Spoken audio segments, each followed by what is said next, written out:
Okay, so let's get started. Welcome everyone. I'm Regina Smith, and I'm happy that you have decided to join us for this presentation this afternoon. This is the BBEC, Black Business Empowerment Commission, and I am thrilled to introduce Walter Edwards, the founder of this commission. Thank you, Regina. I'm the co-founder with you and our other good sister that we haven't seen for a while. So don't put me out there by myself. I'm not that strong, but I'm so thankful, to have so many nice people that we know on the call here today. And as we think that this is a very, very important session, we want more and more people to join. And we're very blessed that some time ago you introduced me to Terrence Baker, and Mr. Baker has been like a twin for us ever since. You love him to death. He's always giving. And he presented the person that we're going to sit back and learn from today. And he has been a twin, so it's been nothing but a real warm relationship. And I'm so thankful to be able to introduce Terrence Baker to everyone at this time. Terrence. Thank you, Walter. Hello, everyone. I'm Terrence Baker. I would like to introduce my friend and colleague, Mr. Woullard Lett. Woullard is the regional lead for the Unitarian Universalist Church. Woullard is a longtime community advocate. He is currently, I believe, Woullard, let me know if I'm incorrect here. He's currently the co-mill chair, I believe, for the National Coalition of Blacks and for Reparations in America in COBRA. Is that the right, did I get co-chair correct, Woullard? I'm co-chair of the Education Commission. Ah, okay, there we go. Woullard also has been both a college professor and a consultant to a number of both federal and community organizations. Woullard, among some of his other accolades, again, was the executive director of the Unijima Collective. He also, with his wife, were some of the founding partners of the New Hampshire Health and Equity Partnership. Again, a colleague at the University of Southern New Hampshire. And I was told to keep this short, so I will. So without further ado, ladies and gentlemen, Mr. Woullard Lett. Thank you, Terrence, and thank all of you for inviting me into your home today. When you talk about reparations, you really don't know what to expect. Some folk are steeped and very learned regarding reparations and its history. To other folk, it's just what they hear on TV. And I thought that probably what would be most useful is to approach this presentation from just doing a few definitions, because my work around reparations is grounded in my relationship with the National Coalition of Blacks for Reparations in America.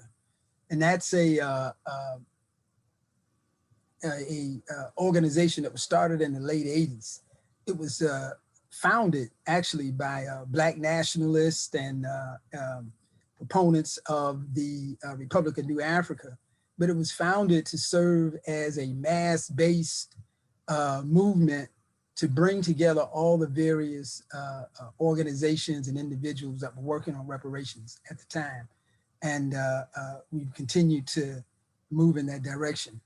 One of the things I find interesting is that when you, in popular culture, when you mention reparations, most people, both people of African descent and people of European descent, actually think about revenge, payback. But reparations is really about repair. That's the foundation and the fundamental character of reparations. It's about repair, and it's about repairing actually as part of the sort of low context European cultural orientation, generally reparations is described as repayment by American society, both individuals, corporations, and government, for unjust enrichment through the expropriation of the labor of African people and the denial of them those benefits. But at a really fundamental level, we in Cobra say that reparations is not about revenge; it's about repair, and that while compensation is a necessary element of reparations, is insufficient for full repair. And when we talk about reparations, that's what we got to be focused on: full repair. Actually, the first sort of organized effort towards reparations happened in the late 1800s, led by Callie House, the ex-slaves pension movement. And but even before that, there were any number of efforts on the part of African people to assert and maintain their humanity. Some of you may be familiar with David Walker's appeal.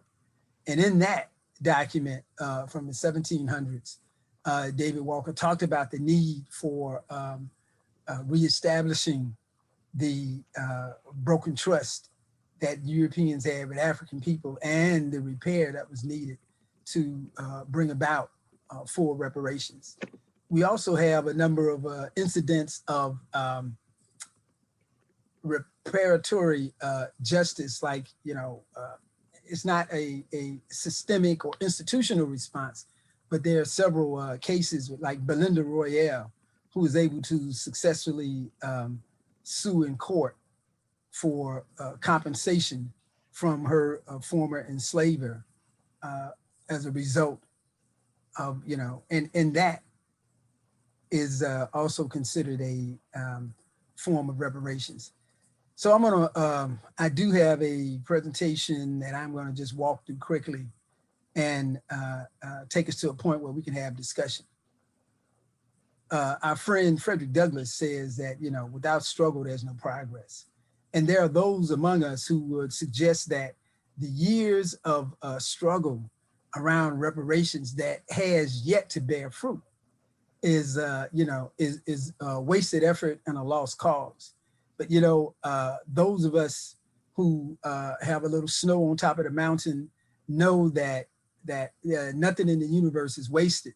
And we are where we are today because of the contributions of those who came before us.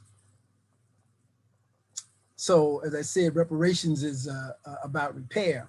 And part of the challenge that we face when we talk about reparations and we talk about African people is the twisted misinformation and disinformation that European society produced as a justification for the dehumanization of the African personality and the European imagination. So we see attempts throughout the islands in Barbados, other places. We see attempts here in the US with Denmark Vesey and Gabriel Prosser. All of these were attempts by African people to assert their humanity and bring justice and balance in their social relationship. I was about 15 years ago now. I happened to be in the New Hampshire state legislature when they brought up a bill because back in 1779, there were 20 Africans in Portsmouth, New Hampshire, who listening and hearing all of the talk about freedom and justice and liberty, petitioned the New Hampshire House for their freedom. And it was, almost 300 years, over 200 years later, when this bill was finally heard in the House and was passed. But it was a distinction that really didn't make a difference, and we can't afford that kind of behavior now. I mentioned Belinda Royale back in 1783. It was in Savannah, Georgia, when General Sherman arrived there, that resulted in him finally issuing field order number 15 that we all of us famously know as 40 acres and a mule. And another like limited case, personal case of reparations was in 1870 when Henrietta Woods successfully, many of you saw the movie 12 Years a Slave. And while that focused on a particular person, that kidnapping here in the United States of Africans into enslavement was not unusual. That happened to Henrietta Woods, and once she was freed, she sued the person who had kidnapped her successfully. And I mentioned in the late 1800s, Callie House started the National Ex-Slave Mutual Relief Bounty and Pension Association. And, you know, there's a, we know in government law that supposedly citizens have a right to petition their government for redress of what they feel are wrongs. Callie House, because of her success, and who was it, Francis Berry wrote a book about Callie House called My Face is Black, It's True. The federal government used the Postal Service law, the same law that they used against Marcus Garvey, to suggest that Callie House was defrauding the people who joined with her in asking for pensions for formerly enslaved Africans. And they said, well, you know, Callie House knows that the government never gonna do this. So she was, you know, defrauding these people. And up until that time, Callie House had organized the largest group organization of Africans in the US. She ended up going to jail behind that. And that's, you know, when you, that one indication of your effectiveness is the extent to which you're attacked, you know. We all are, many of us are familiar with the UNIA and its work, the Nation of Islam, Paul Robeson, William Patterson, and W.B. Du Bois all petitioned the United Nations together. Robert Brock out in on the West Coast back in 1956 formed the Self-Determination Committee that was also designed to petition the UN for relief for African people. And then Queen Mother Moore has been active, was active in reparations initiatives since the mid-50s. Those of us who are familiar with Martin Luther King's speech in 1963, he talked about, you know, a Bill of Rights for the disadvantaged and a check that, you know, had been marked with insufficient funds that was due African people. The Black Panther Party in its 10-point program raised the issue of reparations. The Republic of New Africa asked for, as part of reparations, as part of repair, the identification of the Black Belt states in the Southern US and several $1 billion. They too were attacked by the US government. Some of you are familiar with James Forman and the Black Manifesto that came out of the Black National Economic Conference, where he demanded churches, because of their role of complicity in normalizing and justifying the dehumanization of African people in the European imagination, that they had a particular responsibility to contribute to the repair of African people. And then in '72 at the National Black Political Convention in Gary, there was a resolution passed around reparations. In '87, the National Coalition of Blacks for Reparations in America was founded. In '88, in Massachusetts, State Senator Bill Owens introduced, I think, the first reparations state legislation, surely, and I think any legislation in modern times, when he introduced a reparations resolution in the Massachusetts state legislature. Then in '89, John Conyers, and as it turns out from talking to Bill Owens, he knew and had a relationship with John Conyers because he was from Detroit. I mean, Bill Owens was from Detroit, and based on the conversation and the conversation of others, John Conyers was inspired, particularly by the Japanese internment reparations bill, to submit his own bill. And in the first couple of years, after the first couple of years of introducing the bill, they changed the bill name to HR 40 for its for the significance, historical significance of that reference to 40 acres and a mule. And there was a Pan-African Conference in '93, and still today, Silas Muhammad and the Lost Foundation of Islam continues to petition for a UN hearing on reparations.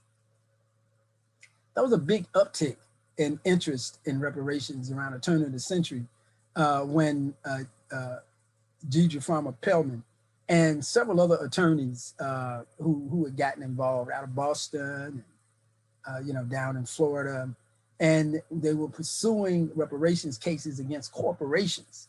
And the cases were dismissed for any number of reasons, statute of limitations. There's this challenge that many cases against the government faces, which is, I think it's like an annulment clause where it's against the law to sue the government, something to that effect. But in 2001, led by an organization out of New York City, D12 movement, there was held in Durban, South Africa, the first World Conference Against Racism. And at that event, the transatlantic African chattel enslavement system was declared a crime against humanity. And, during that shortly after that happened, we had the 9/11 events here in the US, and that distracted attention away from that monumental and historic declaration that came out of the United Nations. In 2015, our brother, the Institute of the Black World 21st Century, our brother Ryan Daniels formed the National African American Reparations Commission. In 2016, building on that, there was a group of folk out of Philadelphia who sent testimony to the United Nations seeking reparations. In 2018, one of the most, one of the biggest, events or awareness raising events around reparations happened recently when some younger folk got involved with social media, Twitter and Instagram, and calling themselves African descendants of slaves. And along with, and they supported, they felt that their arguments and their work was supported by the arguments of people like Claude Anderson and William Darity. And for whatever its shortcomings are, it brought a lot of young folk into contemplating this issue of reparations. And then finally, I think the big deal was the first hearing on a reparations bill, which happened in 2019. So when we ask the question, what is reparations, and what's it about, what's it for? The National Coalition of Blacks for Reparations in America identifies 5 injury areas. It says 5 areas where people of African descent have been injured in their relationship, and as a result, in their relationship with society, the European society at large. And those 5 injury areas are peoplehood and culture, health, education, criminal punishment, and wealth and poverty. And these 5 injury areas serve as a focus of what needs to happen in order to, I'm trying to get my my stuff back up on the screen while I'm talking. But those 5 injury areas serve as a focus for our efforts and the work that we do around the issue of reparations. And what's really important about those 5 injury areas, NCOBRA suggests that unless we are willing and able to address all 5 of those areas, then we won't receive full repair. You know, when we talk about peoplehood, nationhood, we all know about the even with all of the obfuscation and misinformation about what has happened with African people, we all know about the lies and the misinformation and disinformation that this society has manufactured and generated to serve as a justification and sometimes a rationalization for the attacks against African people. Their very personhood and, you know, when we talk about nationhood, coming together as a group, as a nation, I mean, I'm an older guy now. I just, you know, entered elderhood recently with a birthday. And one of the things that we used to talk about was how if you see two or more people of African descent get together, if there are Europeans around, they get concerned about, well, what are they talking about? You know, I mean, there was and continues to be a concerted effort to loosen the ties of brotherhood and culture among people of African descent.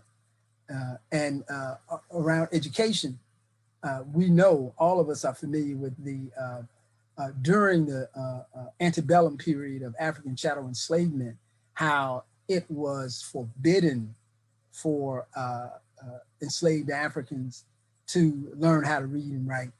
And there were punishments for anyone who would be so bold as to engage in attempting to teach some folk that. And even at the same time, much of the education and educational system was miseducation in order to support this warped system that denied the humanity of African people. And it continues to today. You know, when we talk about health, we all know about explicit examples of attacks against African people's physical health. You know, it was only in the last 5-10 years that I became familiar with James Marion Sims, who is considered even today in the medical annals and medical school as the father of gynecology. But he got that title by performing Frankenstein experiments on African women. And we know about the Tuskegee syphilis experiment, but these are just two examples that we know about. There's so many others that we don't. And in addition to that, there's so many like just minor, mundane, run-of-the-mill offenses that were not even considered to be noteworthy, either by their perpetrators or the people that they were being perpetrated against. And that's physical health. But also there's the mental health. Increasingly, you know, with this last series of capitalist wars, there's been this increasing awareness of the impact of stress situations on soldiers. They call it PTSD.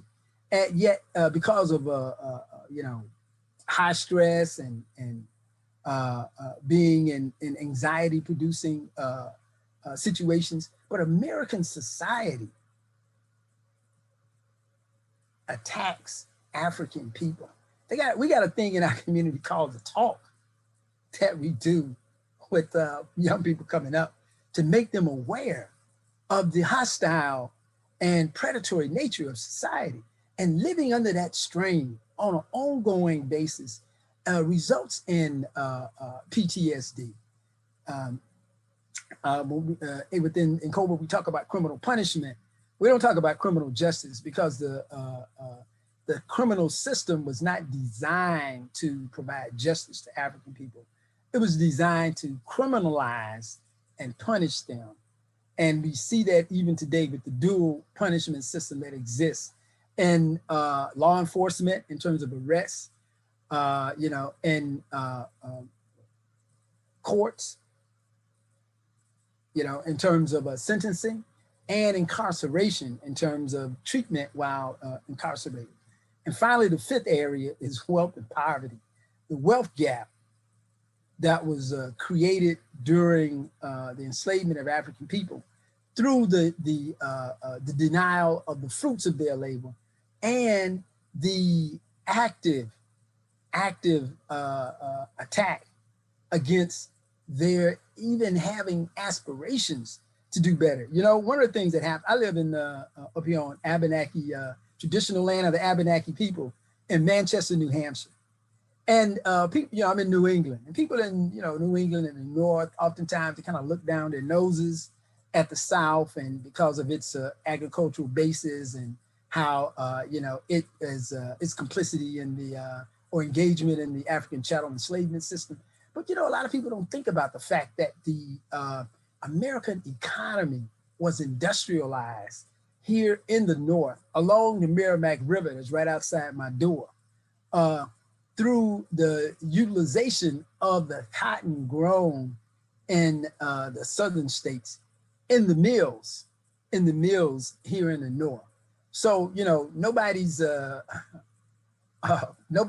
know, innocent. I'm thinking about, it was Richard Pryor who said something to the effect of, like, there are no virgins in the whorehouse or something like that. And I think that that general metaphor would apply for American society and, you know, African chattel enslavement. And one of the things that was mind blowing for me, I just happened to read that, in fact, the mills in the North produced a type of fabric called slave fabric that was inferior, intentionally inferior in its production. And this was the slave cloth. And this was the only cloth that African people were allowed to utilize, so that even on their bodies, they would be marked with, you know, this inferior status.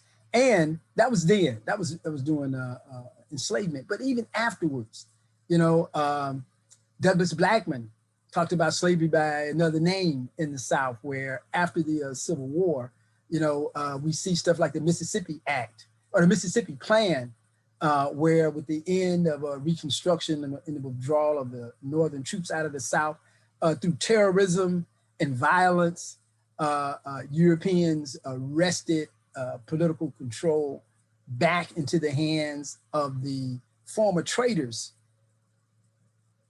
who were part of the Confederacy. And we all know, I mean, many of us heard of, some of us know personally in our families, examples of theft, extortion, violence, and just unjust taking of resources, whether it's land, whether it's labor through the tenant farming or sharecropping systems. All of these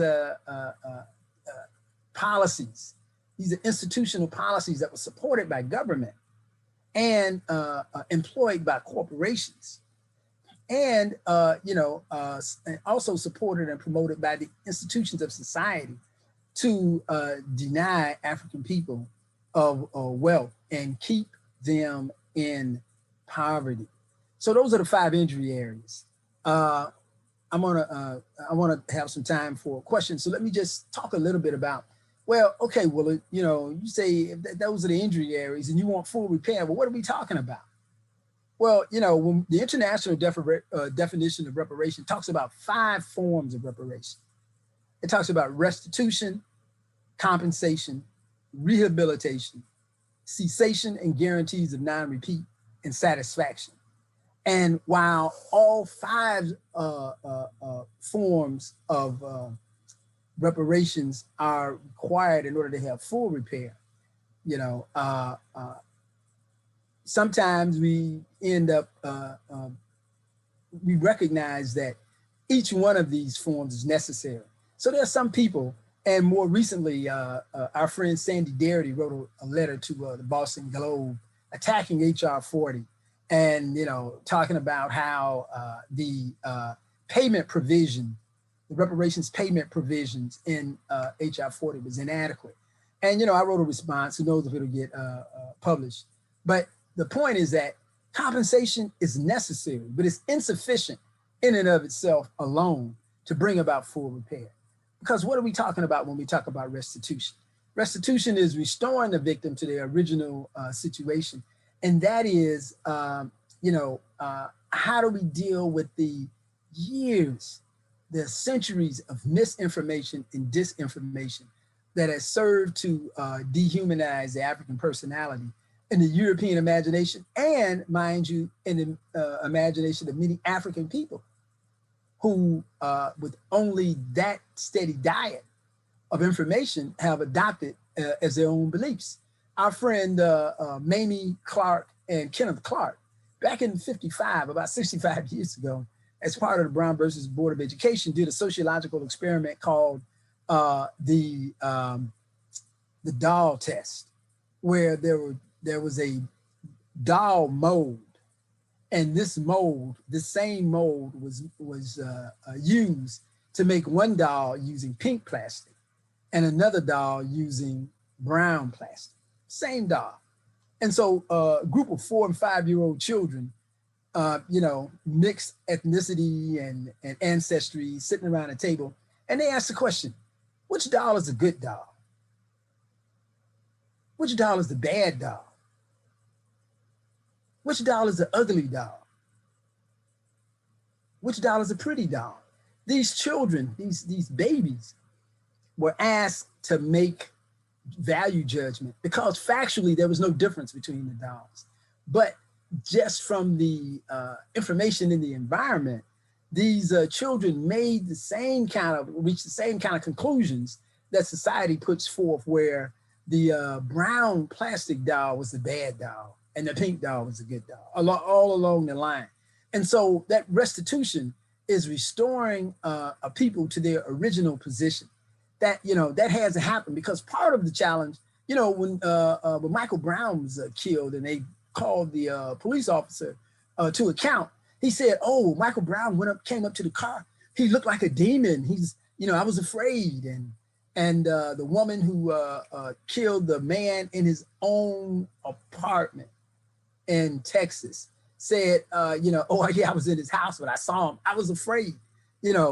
This is part of the challenge that we face, that the messages that we have that have come out, that have been sent out and that's put out by our society, has denigrated African people from the status of human into this strange thing that's a monster. And part of reparations is dealing with restitution on that fact.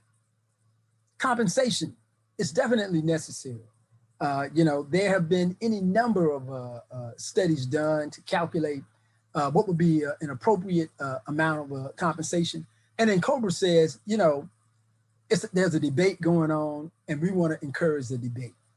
And Cobra doesn't necessarily take a particular position on a particular amount, but what we do say is that compensation is necessary, but insufficient on its own, if that's the only thing that happens.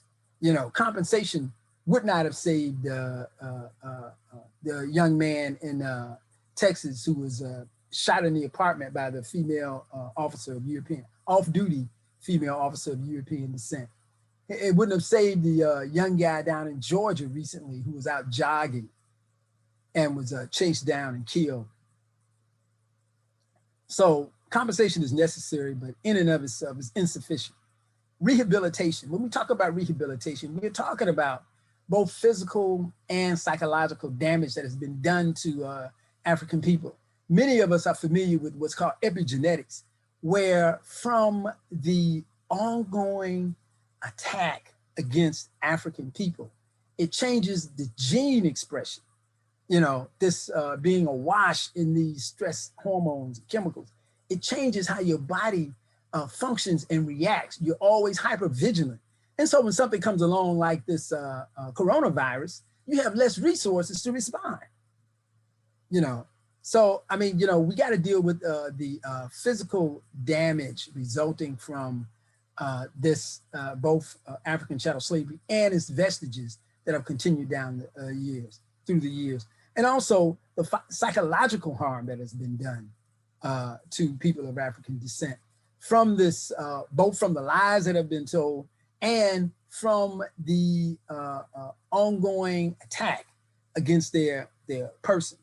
A fourth form of reparation is cessation, non-repeat.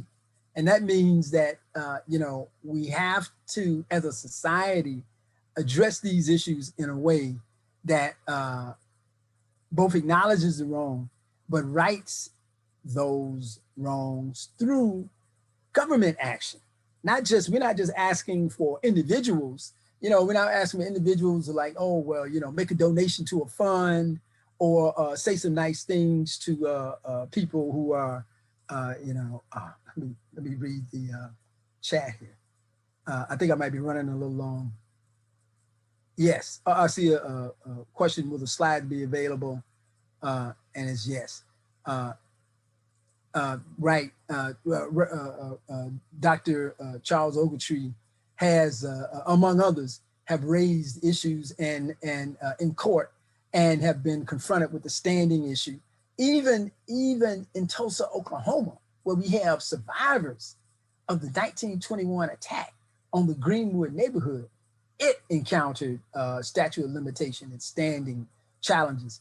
You know, our friend Hakeem Mahabuti once said, when it's to a person's advantage to misunderstand, no amount of explanation brings understanding. So let me just say the last form of reparations is satisfaction, which requires an accurate account of the violations and a plan and a process to restore the dignity, the rights and reputation of victims. So those 5 forms of reparations collectively stand for, we consider in COBRA stand for complete repair. A couple of things that you know, I want to say, and that is when we only focus on compensation, then we're looking at our injury as a economic contractual affair. And it was the same economic contractual thinking, that low context thinking, that allowed Europeans to consider people property. It was like, oh, well, you know, we just got this thing. And so, you know, African people were deprived of their humanity by being considered, quote unquote, slaves, commodities. But, you know, slaves didn't come from Africa to the US and other colonies. Enslaved African people came. African people came. And that's, you know, that's part of a satisfaction and restitution that we have to deal with. So we're not really talking about just unjust enrichment and a contract violation. We're talking about a covenant violation.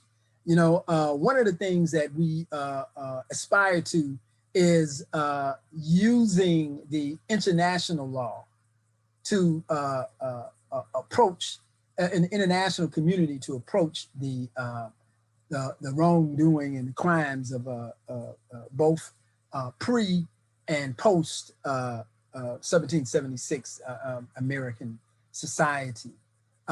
And so I'll stop there. I got a couple other comments, but you know, I'm sure that there are questions. I see there are a few that popped up in the chat, and I don't know, Walter or Tazimir, if one of you guys would like to read them out, I'd be willing to respond, or however you decide we'll go next.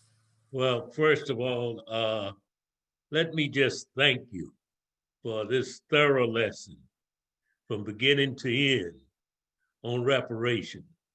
I'm quite certain that all of us, as astute as we may think we are in the subject matter, have learned a little something today.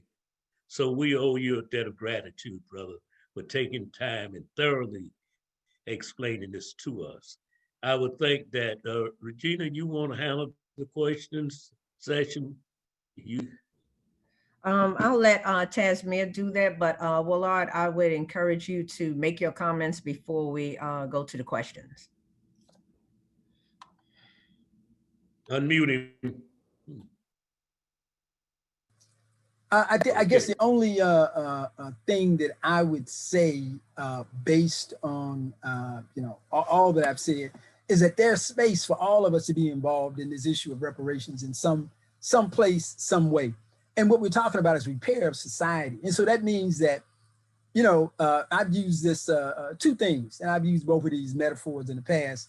And our friend Albert Einstein tells us that we can't solve a problem at the same level of thinking that created it. And so one of the things we got to do is, like raise our level of consciousness as we approach the problem that we're dealing with. And part of the challenge that when we know someone in an abusive relationship and they come out of the room with a black eye and a broken arm, we don't put makeup under their eye and a splint on the arm and send them back in the room for another beating. We deal with the abused and the abuser. So when we're talking about repair, we're talking about repairing society. And there are things that African people can only do for themselves. There's an organization called the Community Healing Network that has a modality, a community healing process called emotional emancipation circles that, there happens to be there an organizational member of in Cobra. And we promote that because there are some things that we have to do, to heal ourselves. And at the same token, there are some things that only Europeans can change in their community. And it's their responsibility, and we got to hold them accountable for making those changes. So, government, corporations, other institutions like churches and social institutions, and individuals at all levels, we got to approach this problem. Thank you for this time. Regina, if you don't mind, I just thought we have Eric Edwards on, and Eric has one of the largest privately owned collection of African art, which I'm blessed to be on the board with him now that he's going to create a museum to educate our people from the art that he has collected over the years. And I'd just like to give Eric a moment just to say hello so everyone know that he's alive and well. Eric, unmute yourself, please, and say hello. Hello, everyone, and thank you for having me on this very, very important call with you, and I absolutely appreciate it. And really, a heartfelt feeling that I have for Mr. Woullard and the obvious work and the research and the sole effort he's put forth to help lead us to something that we're all quite due. Our ancestors who may not be able to partake in the realization of reparations that are due us, but certainly our descendants and our children and our friends and our relatives can do that. And I think that we have to have a righteous and fierce anger as far as how we've been treated for centuries in reference to the subject matter that we all here to further embrace and to educate ourselves so we can spread the word of what has to be done. And my own personal thoughts about it, and I always try to keep from getting angry when I think about it, is that for the reparations that have been given to Japanese Americans, the reparations that have been given to Jewish Americans, and others for crimes against humanity that in sheer comparison of far less severe, and in reference to numbers, the millions of people that have been affected by the triangular slave trade, and the number of lives and souls that's been affected in an incredibly adverse way.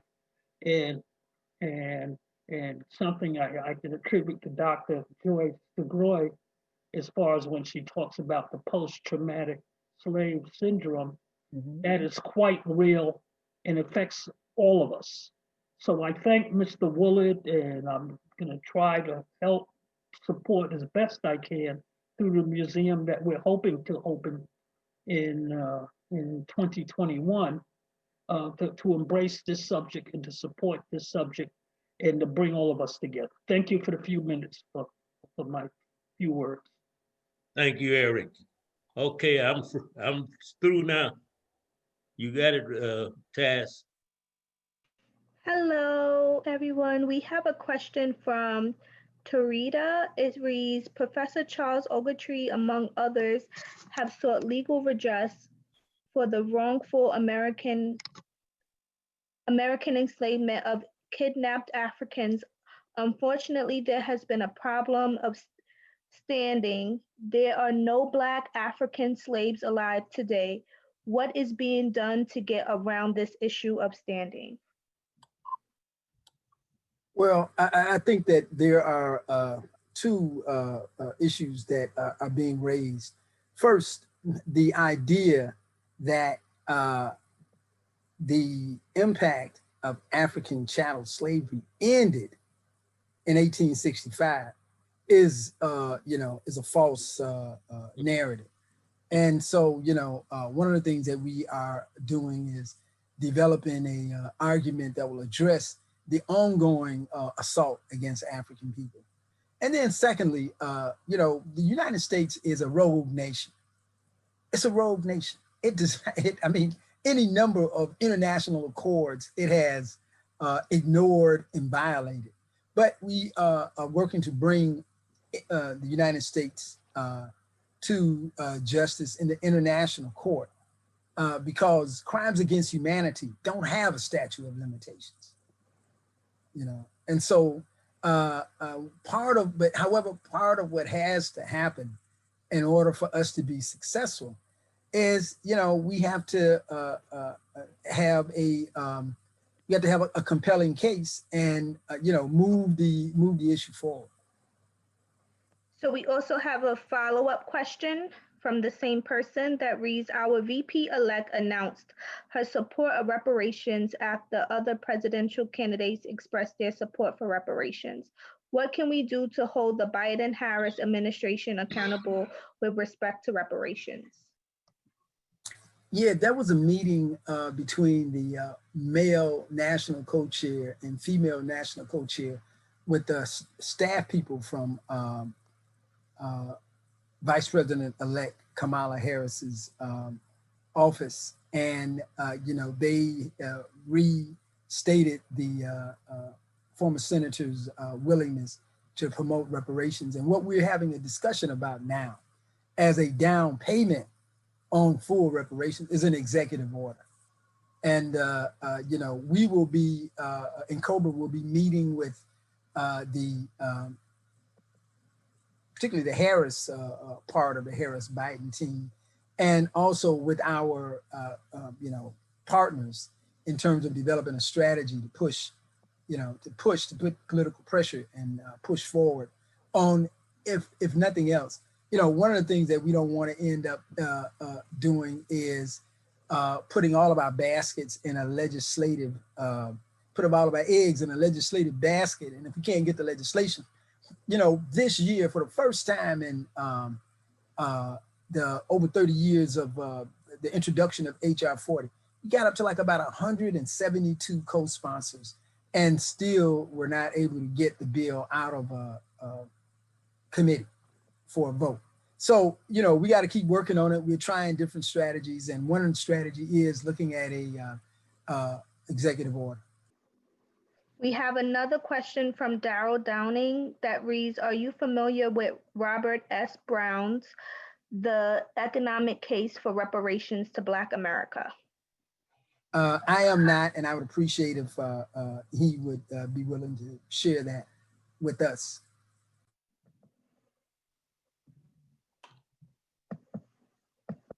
Okay, I'm trying to get him to unmute his screen. Good afternoon, everyone.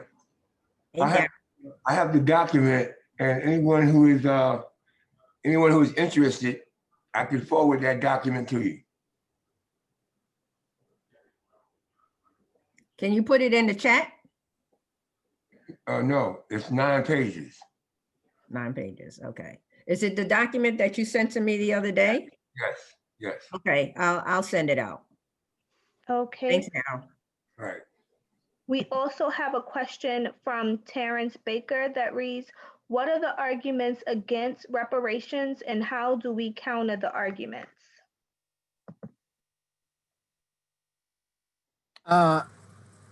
You know, one of the things that they say about the American jurisprudence system, legal system, is that you can sue anybody for anything.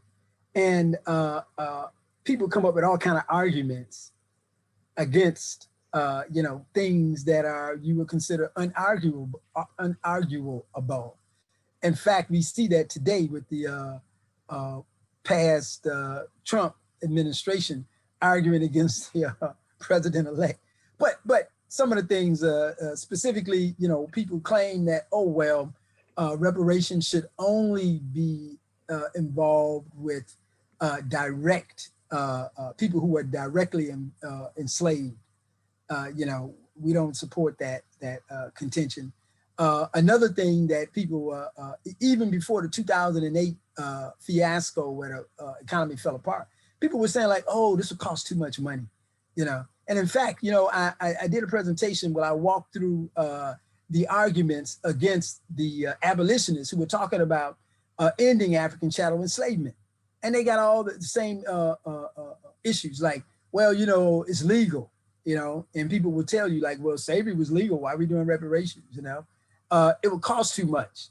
You know, during African chattel enslavement, people were like, hey, you know, this slavery thing is the basis of the economy. We can't afford to give it up. And people say the same thing now. How can we afford to pay, you know, for pay reparations? We don't have the money.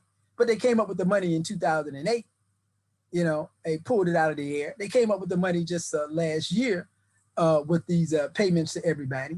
You know, so there are any number of arguments, but because they're arguments, I don't necessarily suggest that they're valid. But I respect that we do have to refute the argument because we're actually making we're talking about value judgments, not so much right or what happened. We all agree on what happened, but it's the values that we have regarding it.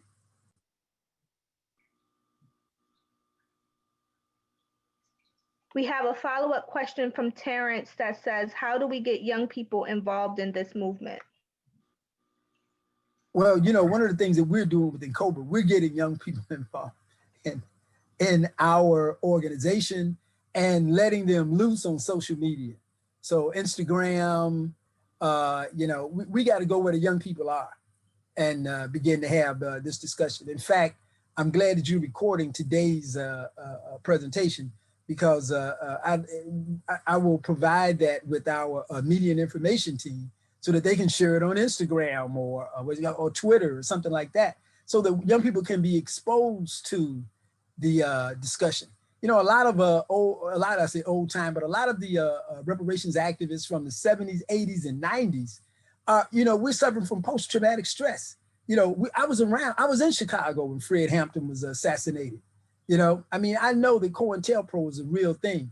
So for years, you know, reparations was treated as almost like, you know, you had to sort of keep it secret because if the government knew about it, you're subject to attack. But with that, having said that, as I said with the opening, you know, we have to struggle. We have to be willing to take on the forces that we have to wrestle with in order to make progress. And so that's, so what my answer is that we feel that using the forums that young people use will allow us to engage them in conversation and have them to start thinking about, you know, well, what's real and why is it relevant to them? We have a question from Al Halloman that reads, when you refer to down payment through an executive order, what form of down payment do you mean? You know, we will have to negotiate the executive order. But the point is that because there's an executive order, that won't mean that it's all done. Like, oh, well, we did an executive order. What more do you want? Like, you know, I mean, like, what else do you want? Like, no, we need full repair. You know, it's just like when we look at the marijuana legislation that's going around the country and where in some areas, jurisdictions, they're saying, well, you know, we understand that the people most affected by marijuana criminalization were people, you know, ended up in prison, oftentimes African people. So we'll give them the first shot at a license. But it leaves all of the economic deprivation the efforts, the historical and current efforts to undercut and deprive African people of the resources that would allow them to be full players. And we're saying the same thing about reparations. We have to have full repair. And so the executive order can only be a down payment because we got all those other forms of reparations that we have to take into consideration. We have a general question for Regina and Walter. Will all participants today receive the slides and a copy of this recording from Carl? I will say that I will provide the slides to Regina. Regina's, oh, no, yes, Yes, I mean, if we have everyone's email of everyone that is on the that's on the town hall, we can do it. Or what we'll do is we'll push it out to the people that we invited to join us, and that way, I believe everyone should get access to the materials. I mean, the information, the invitation was disseminated broadly, so I'm not certain. So I think that that's the best way to do it, for us to push it out to everyone that we pushed it out to, the invitation to. I support that, and I want to make a statement and maybe a question also.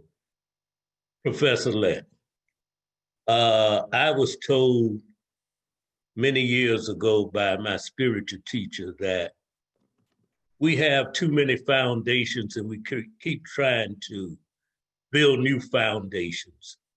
And that all we have to do is build on top of those foundations that is working, that we think are strong, and we will get someplace instead of just keep creating new foundations.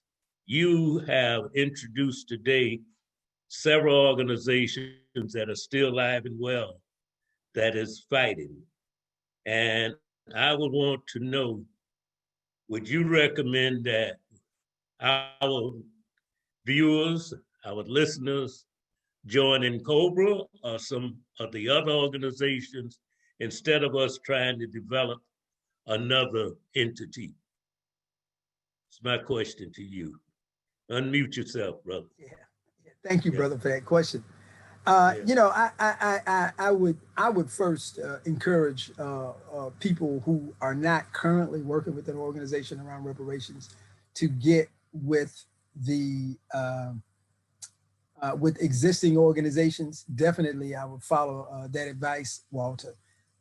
None of us, you know, like none of us singularly has the silver bullet. We have to be able to work together. And so, you know, all of us where we are need to be doing something so that when we come together, you know, we're stronger because of the efforts that, you know, that each of us are making. I don't know that it makes sense for creation of a new organization. There are any number of organizations out there. There's the African Confederation that came up over the last year that's out of Detroit. And what really, I think our friend Marcus Garvey, one of the things he said was that what we need to do is organize, organize, organize. And that means we need to work together collectively, you know. And so I would encourage that. I would encourage those of you and those of us who aren't currently working in conjunction with a reparations organization to join the group. You may feel like, well, I ain't got a lot of time. Well, you could support the organization by becoming a member and making the, you know, some small financial contribution. You may have a particular interest that the organization is working on, and you can make a contribution that way. But we all have to be engaged, and you know, through that process, I think we can get where we want to go. Thank you. We have another question from Zebra. What African/Black higher education institution have taken up the issue of Black reparations as a way of infusing more resources and longevity in the fight till we win? Yeah, you know, reparations as a public policy issue is just emerging. Up until the last 5 years, reparations was considered a niche, fringe idea. I mean, people have known me for years, and they were like, yeah, well, we heard about the reparations thing. We're not interested. And both of my children went to HBCUs. My daughter went to Talladega College in Talladega, Alabama, and my son went to Tuskegee in Tuskegee, Alabama. And neither of those institutions, the institutions in society were developed to support society. And the way that society works is it works to our detriment and to the benefit of people who are melanin deficient. And so that change, that's part of the change that we're talking about has to happen within society. Not only, definitely we need to, it's one of the things that we can do is for those colleges that are led by, administered by, and focusing on people of African descent. We can make the change there first and maybe fastest, but it has to happen throughout the educational system. Unfortunately, I don't know of any institution, any educational institution currently that is doing that. However, I can see it happening on the horizon. We have a question from Caroline Lynch. Is part of the strategy for reparations at the federal, state, and city levels seems that local struggles may result in success more readily? Is that true? Yeah, I think that it will be it's both and. One of the things that we know happens with federal legislation is often we see it with the marijuana situation and the introduction of the MORE Act. As local initiatives, pick up speed and more people aspire to a particular idea in order to normalize and sort of regularize its implementation across the country, then we see federal legislation emerging. We're working both ends against the middle. We're working closely with Evanston, Illinois. I'm reaching out to the people in Providence, Rhode Island. And and I'll be in touch and talking more with both the people since I'm over here in the Northeast, both the city of Burlington and the state of Vermont. We need, the thing is that any and all of these things are necessary, but any one of them by themselves are insufficient. So we say yes, and. Daryl has a question that reads, what do you think of a preliminary step to reparations? We demand that all descendants be allowed a free college education. I don't know. I don't necessarily know that that's a bad idea, but I will tell you that that has received criticism from the young people, and that meaning that, aspiring to college is a sort of a values judgment thing, middle class aspiration sort of, and some people feel, and we've heard it, I've heard it expressed that by going at the college level, then we end up leaving out a lot of folk who are just regular people who aren't aspiring to college. So I say that again, that it's necessary, but insufficient in and of, by itself alone. That can be a first step, but it can't be an only step. And we have to, strive towards full repair. We have a question from Tarita that reads, what is the impact of the UN support for reparations in the US and beyond? There has not been any appreciable movement in the international arena in terms of support for reparations, in spite of the fact that we did the World Conference Against Racism in 2001, and subsequent to that, we're right now still in the international decade for people of African descent. And there is a working group that, a United Nations working group that came and went around the US and took testimony and issued a statement saying that urging the U.S. government to, provide reparations and repair for African people. So it's just one, it's part of the larger puzzle. It's not an answer, but it's part of a larger strategy. It's a tactic that's part of a larger strategy where we have to use all of our various spaces and places where we have leverage to move the issue. And we're continuing to do that. The group, I'm blanking on the name, African Confederation, that was established based on rulings by the Inter-American Council, is approaching the UN. And so, we got to hold people accountable for what they did. And at the same time, we have to do internal reparations and work at, building ourselves up. We see that in the examples of our ancestors, whether it's Marcus Garvey or Elijah Muhammad. We can't turn our backs on any part of the process, and we got to keep our eye on full repair. So I would like everyone to know that Woullard and his wife are suffering from COVID.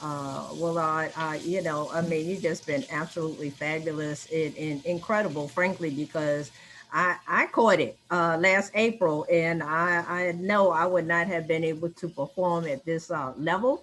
You're phenomenal, and we thank you for making this presentation and sharing your wisdom with us. Just thank you very much. We love you. Walter? Well, Woullard has taught me so much. We rode together, and then riding in a car together, the only two, you get a chance to really talk, feel each other out, to kill the boredom of the mileage, And I have learned so much from the brother, and I know that he's sincere and real, and everyone should really be thankful that he is taking time out, and especially on trying to recover from COVID, that he would be here to share the information and be as clear of mind, because COVID messed with your mind. And brother, you was right on today, so we appreciate and love you. And Terrence, you stand along beside Woullard in so many instances, and one day we're going to have a town hall meeting around finance, but that you be the presenter, because there's so much that we need to know about how we fit in with finance and how to use this finance, that if we get reparation, what do we do with it? Do we go and throw it in the toilet? There's so much we do now. We've got to have a plan. So, I would appreciate everyone that have a thought about us moving forward to send to us. Regina, you want to give everybody an email address or something that they can send us the information on how they feel about this session and what they would like to contribute, if anything? Tasmir, can you give everybody the address that we're using? I will, and we have one final question I wanted to throw out there before we wrap up from one person. Tamisha said, what is the message to those who feel disconnected from slavery? Well, the issue that we're really dealing with is the dehumanization of the African personality in the European imagination. It served as a justification for African chattel enslavement, but it's a rationalization that continues today for how African people are treated. Trayvon Martin wasn't thinking about slavery, when he ended up being assassinated. Any number of, Breonna Taylor, any number of these assaults against our community were not connected to the physical activity of slavery, but to its psychological manifestation that has resulted in the dehumanization of the African personality in the European imagination. So the email address that you can reach us at, I'm putting it in the chat as well, is bbecommission@gmail.com. Thank you, thank you. And I want to say to everyone also that we thank you for taking time out of your day to spend this time with us also, because we can have the most brilliant minds on with the greatest conversation, but if there is no one here to receive it, what's the point? We can sit and talk together and enjoy ourselves and don't need to go through this. But if you come out and support us and we grow from this, and not just our organization, but you get your family together, because I'm quite certain that in my family, there are people, and I find this as we go to funerals, I don't know about others, but the younger folks will sit me down as an elder and start asking me questions. And I find out that they don't know and they want to know, but they want to find someone that they trust enough to learn from. So, you know, whatever we are doing here today, let's spread it and try to make it grow and join some organization to give them some support. I thank you, thank you, thank you, thank you, Regina. And may I say that Taz is one of the young people that we're blessed to have with her. She's young and she brought a couple other young folks I seen on here that she have introduced us to when we have our youth session. Okay, and Taz, you may have to organize another youth session soon. And we bring our good brother back healed and comfort where he can get, show his youthness. He might substitute a son that looks just like him, you know? So, you know, thank you, Taz, for all the work that you do. And you might want to also give them our, what you call them, site.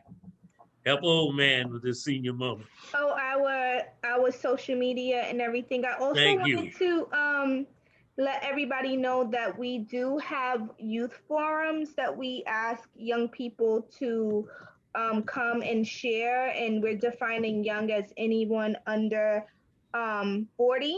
So you don't have to be 16 to 21 or something like that. We really try to get a lot of information and feedback of what we're doing and how we should be moving forward and talk about very complex topics. So I'm pulling up the social media. I'm going to drop it in the chat in a moment. Okay. While you're doing that, I want to thank Alfie Wade and for all the jazz and music enthusiasts. You know, there's a professor there on music, and he's still performing today. At his age, he's over there cutting records and everything else and having a good time. So I'll be happy when he called me and let me know what's going on and send me the CDs of what he's doing, you know. So we have a lot of information, a lot of educated people here that we should be able to take advantage of. Did Tyrita get off? Because Tyrita is a brilliant attorney out of Harvard, and she has so much to offer, you know. So there's everyone on here are brilliant one way or the other, and we need to come together and share the knowledge that we have. With that, I thank everyone. Please enjoy the rest of your day. Is there anything else, Regina? I think we're good. And Tyrita is on, and but she just her mic, she doesn't have that capability. But yes, thank you, everyone. Have a blessed day, have a blessed weekend, and have a blessed rest of the year. And stay strong, stay safe, and stay healthy.